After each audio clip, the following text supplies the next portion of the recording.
আসসালামু আলাইকুম ওয়া রাহমাতুল্লাহ। যারা সনাতনী ভাই আছেন আপনাদের প্রতি আদাব শুভেচ্ছা।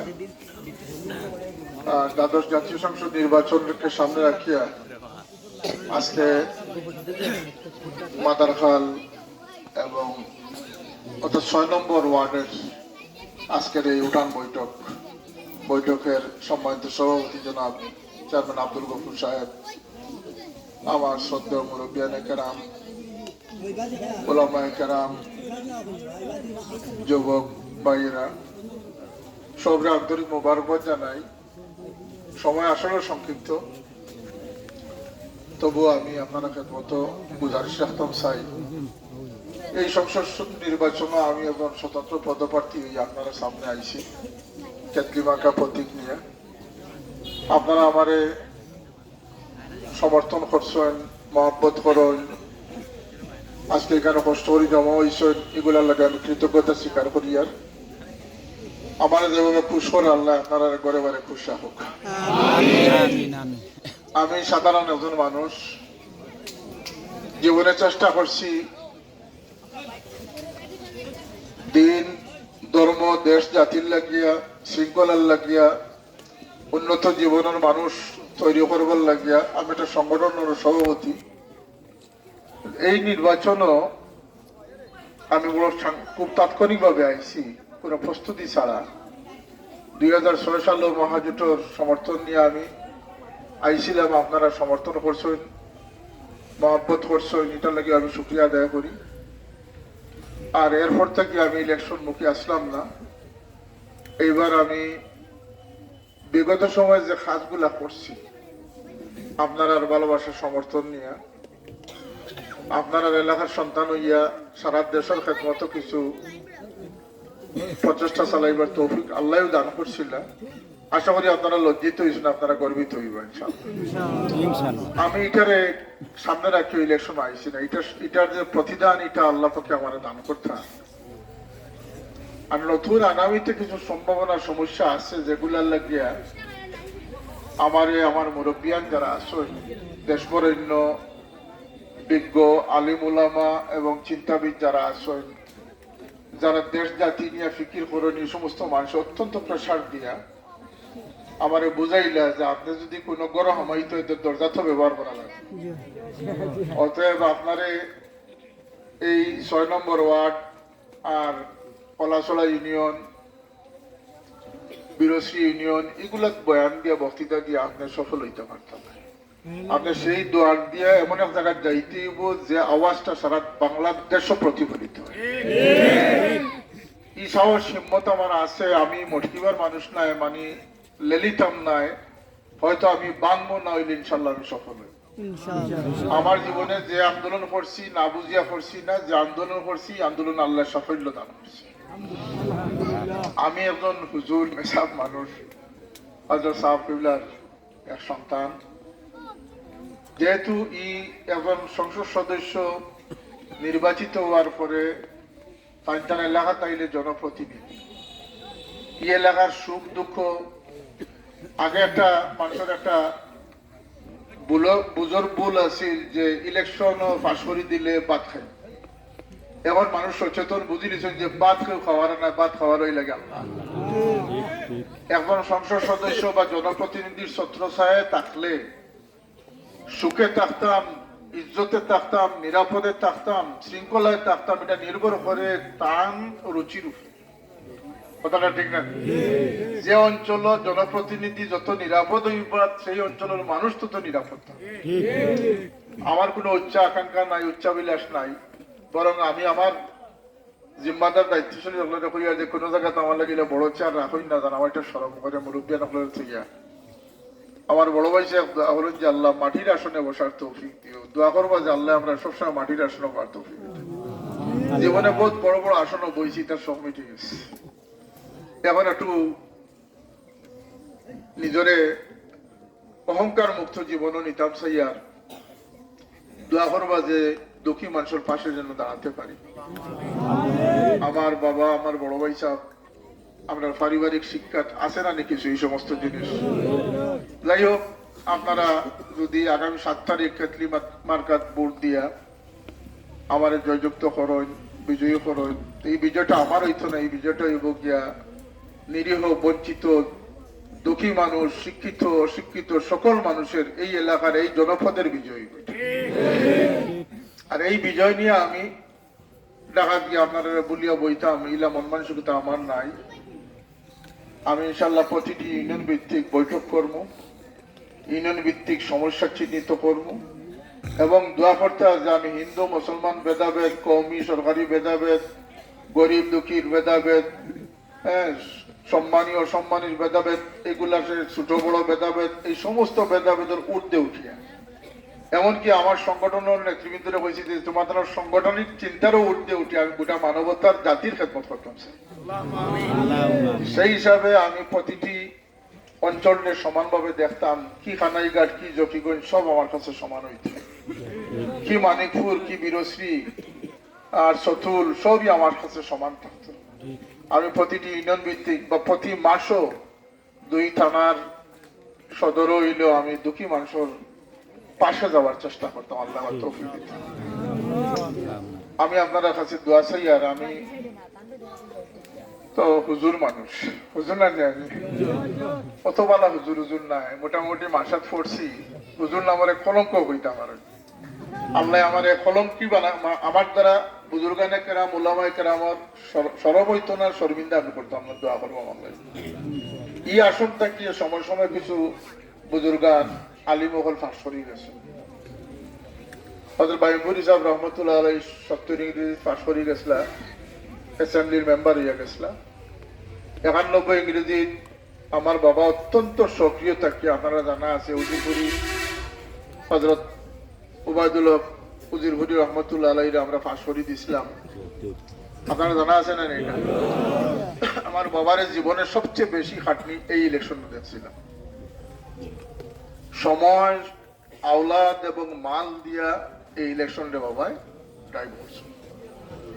এরপরে আবার মৌলানা ফরিদুদ্দিন চৌধুরী সাহেব আইসেন। যাই হোক, এই সমস্ত আলিম উলামার দ্বারা আমরা লজ্জিত হয়েছি না আমরা গর্বিত হয়েছি।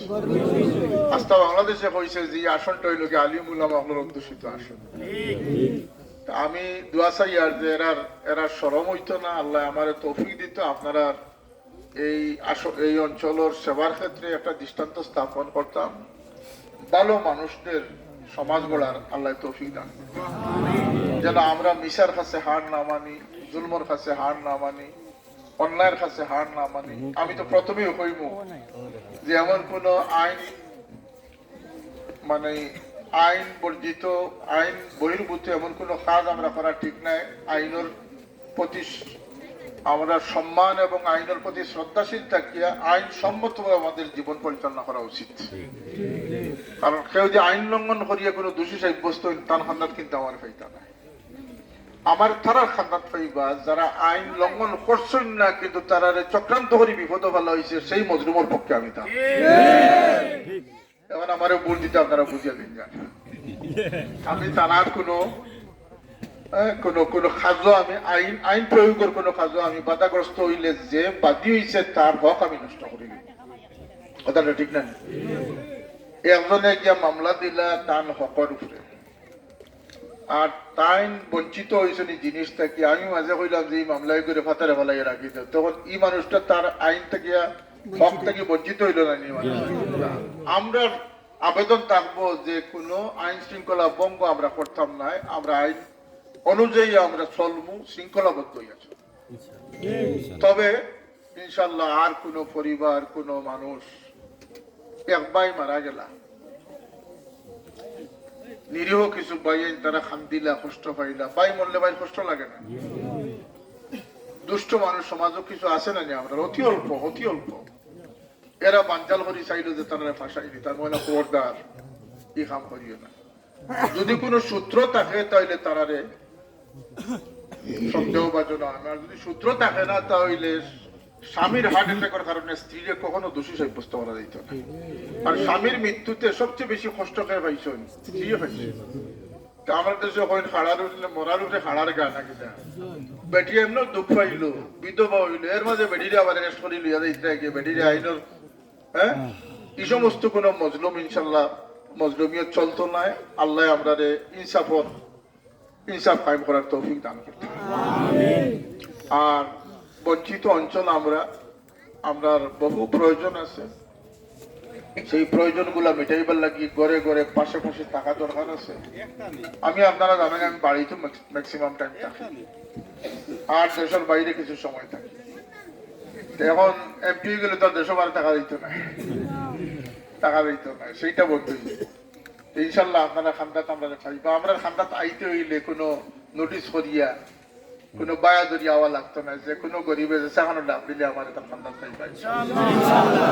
আমার বড় ভাই সাহেব এত অঞ্চল যখন কোনো পিতৃহীন এতিম হয় মানুষ, বিধবা রাড়ি হয়, আল্লাহর ছায়ার পরে মনে সব ফলে বড় সবর ডাক পড়ে, ঠিক না? নিয়ে কথাটা আমি চিন্তা করছি যে এগুলোর সাথে আমিও আমার পয়সার সাথে সবসময় থাকি, আমি আরো সম্পৃক্ত হইতাম। আল্লাহ তৌফিক দিত, দুঃখী মানুষের পাশে দাঁড়াইবার তৌফিক আল্লাহ দিত।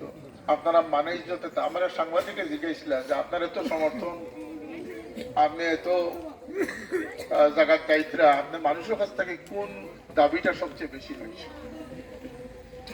আমি কইলাম মানুষ এখন খানির লাগিয়া ইলেকশন যায় না, মানুষের কাছে সবচেয়ে বড় যে দাবিটা আমি অনুমান করছি সেটা হইল কি যে ইজ্জতে নিরাপদে শান্তিতে থাকতাম, যাতে হয়রানি করতাম না, জুলম করতাম না, হিংসা করতাম না, সেসাদ করতাম না। আমরা গাউতি সবাই জানি সেসাদ করতাম না। আল্লাহ আমরা নিরাপদ রাখতো ইনশাল্লাহ।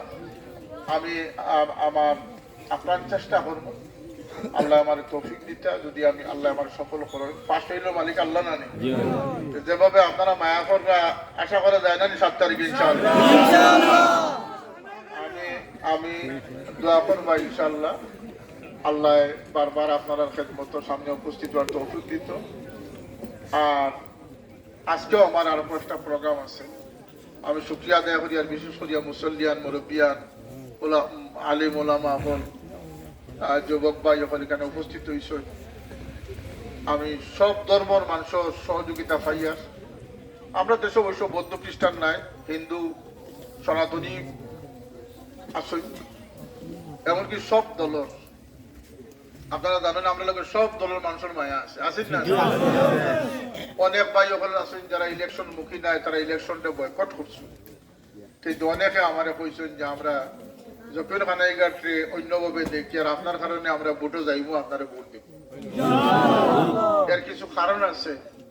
গত 5 তারিখ আমি মাননীয় প্রধানমন্ত্রীর সাথে যে বৈঠক করলাম, 5 তারিখ ডিসেম্বর 5 তারিখ, তখনও আমি কিছু দুঃখী মানুষের কথা, মুসলিম হলের কথা খানে খানে আমি তাদের পরামর্শ দিচ্ছি। তার পক্ষে এখন মাত্রা মানুষ গেলে তার ক্ষতিও না লাভ হইব। আমি সত্য কথা হইতে কোনো দ্বিধাবোধ করি না। আপনারা জানেন যে শিক্ষার ক্ষেত্রে বাংলাদেশে একটা বড় ধরনের দুর্যোগ আছে।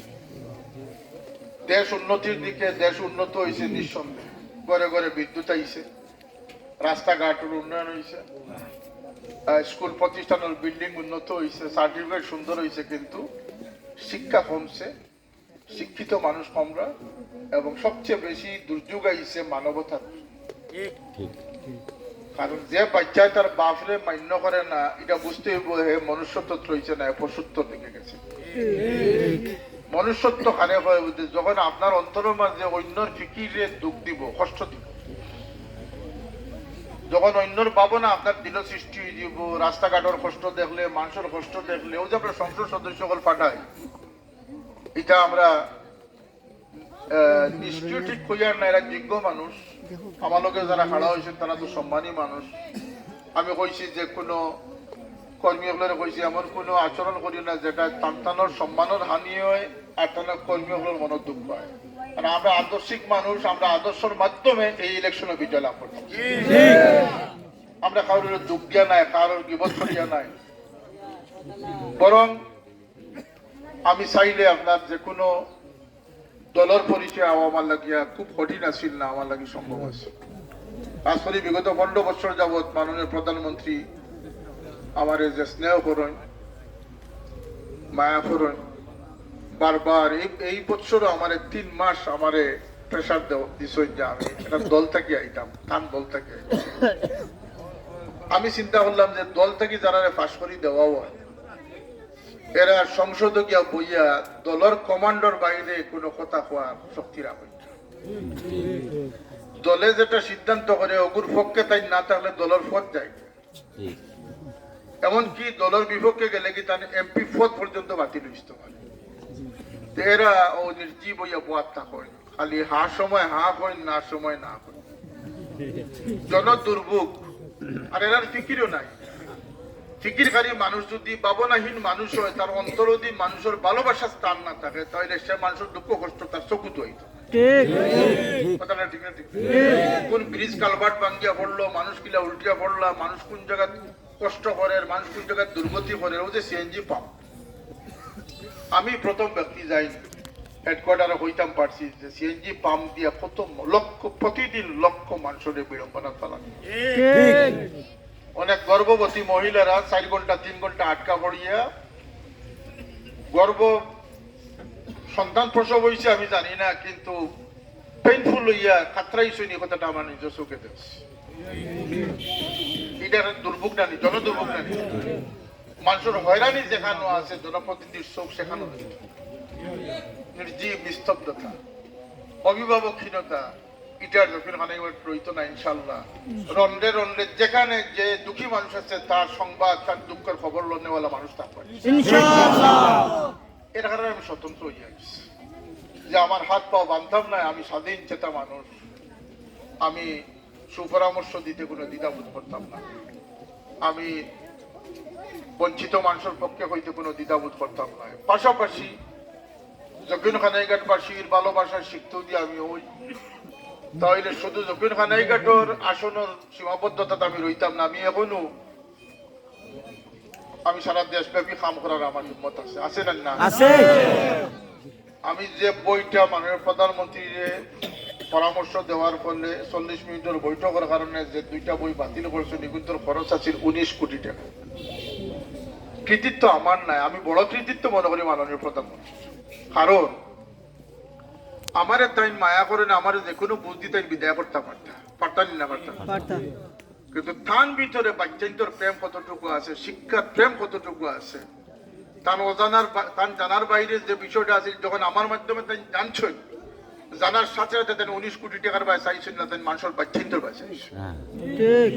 অতএব তার খান্দাত কিছু পরামর্শ দেওয়ালা মানুষ যাওয়া দরকার আছে নি না? আমি আপনারা গাওয়ালি এক কথা আছে, মানুষের লতা দিয়ে খাইলে করে কিতাবা লতায় মাতেন ওটার গলাত খাদ্যান জকির খানাইঘাটের বুট ইফরা জকির খানাইঘাটে মাথাইতো না, সংসদও মাথাই।